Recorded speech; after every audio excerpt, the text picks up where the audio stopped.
Welcome to This Explainer. Today, we're stepping right into the shadows of one of literature's most atmospheric and honestly enigmatic spaces. We are unlocking the mystery of Walter Delamere's famous poem, The Listeners. We're going to break down the exact words and the vivid imagery that make this piece so enduringly haunting. There is a deep psychological chill woven right into the text, and by looking closely at the structure and the vocabulary the poet uses, we can uncover exactly how that chill takes hold of us. Is there anybody there? Just imagine yourself standing in a dark, overgrown forest in the absolute dead of night. You're staring at a solitary, silent house, and you just throw those words into the empty air.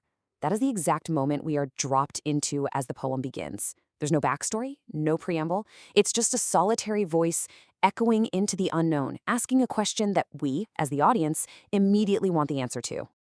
Section 1, The Midnight Call. Okay, let's dive into this inciting incident. Look at these opening lines. "Is there anybody there?" said the traveler, knocking on the moonlit door. Right off the bat, Delamare establishes this profound sense of isolation. We don't know the traveler's name, where he came from, or what his purpose is. He is defined entirely by his movement and his action in this one moment. And that phrase, moonlit door, it instantly casts this pale, eerie glow over the whole scene. The knocking is our very first sensory detail, an intrusion on a space that feels completely untouched. You know that immediate, unsettling feeling of stepping into an abandoned room where you just know you shouldn't be? That's exactly what's happening here. Section 2. The Noisy World of Men. A Physical Force. And his horse in the silence champed the grasses of the forest's ferny floor. And a bird flew up out of the turret, above the traveler's head. The living elements here, they are chaotic. They're entirely at odds with their environment. The horse is totally oblivious, just treating the spooky forest like an all-you-can-eat buffet, while a panicked bird flees the scene. These living, breathing sounds sharply contrast with the heavy, intense stillness of the forest. To really grasp this disruption, let's look at the poet's specific word choices. Champed. The glossary defines this as bit and chewed upon noisily. That word noisily is absolutely everything here. In a place of deathly quiet, the totally mundane sound of a horse chewing grass becomes completely magnified. It underscores just how loud and intrusive the spark of life is in this otherwise dormant, frozen space. And then we have the turret, a small tower that projects from the wall of a building. By mentioning the bird flying out of a turret, Delamare is giving us a vital architectural clue. This isn't just some little cabin in the woods. A turret implies a scale that is grand, imposing, and honestly, maybe a bit intimidating. It's a grand house, left completely alone in a ferny forest, towering right above our solitary traveler. Let's track the traveler's escalating physical actions here. Step 1, he knocks on the door. Step 2, his horse loudly champs the grasses. Step 3, getting absolutely no reply, he strikes the door again. We are watching his impatience and his frustration rapidly grow. The actions of the living are impatient, right? They demand an immediate response. And look at the word used for that second strike, smote, meaning to knock loudly. He isn't just gently tapping anymore. He is hitting that heavy wooden door with sheer force. The tension is really ratcheting up now. The living intruder is getting louder, demanding that this silent world acknowledge his presence. Section 3. A perplexing silence, the vast emptiness. Notice the stark contrast between these two spaces. On the outside, we've got texture and life, the moonlit door, the ferny floor, the turret, the leaf-fringed sill. But on the inside, just the dark stair, the empty hall, and the quiet moonlight. The external nature is rich and overgrown, but the internal space is a vast, empty void. The poet carefully builds this architectural boundary to show us that the traveler is completely locked out of whatever reality exists on the other side of that door. The poem emphasizes this boundary with a sill, the horizontal piece of timber beneath a window or door. The text specifically notes that no head leaned over this leaf-fringed sill. By drawing our attention to this specific architectural detail, a place where human connection normally happens, where a resident would look out to greet a guest, the poet is highlighting the absolute totality of the human absence here.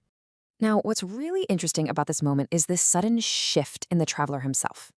No head from the leaf-fringed sill leaned over and looked into his gray eyes, where he stood perplexed and still.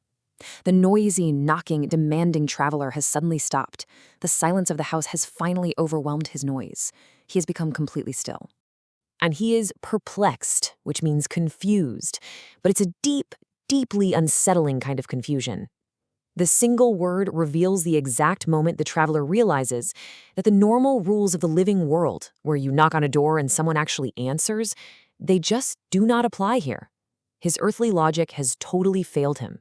It's kind of like sending a desperate message into the void and realizing you've been left entirely on read by the universe. Section 4. The Phantom Host. The Unseen Reality. The narrator reveals to us what the traveler cannot see, but only a host of phantom listeners that dwelt in the lone house then. The phrasing here is so beautifully measured and quiet, it's not a jump scare at all. It's a passive, ghostly reality. They are just there, dwelling in the lone house. And the visual imagery the poet paints for us is so striking. They stood thronging the faint moonbeams on the dark stair that goes down to the empty hall. Just imagine that picture in your head. The hall is physically empty to the mortal eye, but those dark staircases are actually flooded with the unseen. Pay really close attention to the word thronging, which means crowding. This is a terrifying and honestly awe-inspiring implication. The house isn't just home to one or two wandering spirits. It is absolutely packed. There is an immense crowd of entities pressing together on those stairs. The lonely traveler is vastly outnumbered, even if he doesn't know it. And what is this massive crowd doing? Well, they are hearkening, listening attentively. They aren't just passively hearing the noise of the traveler. The text tells us they are hearkening in an air that is stirred and shaken by his call.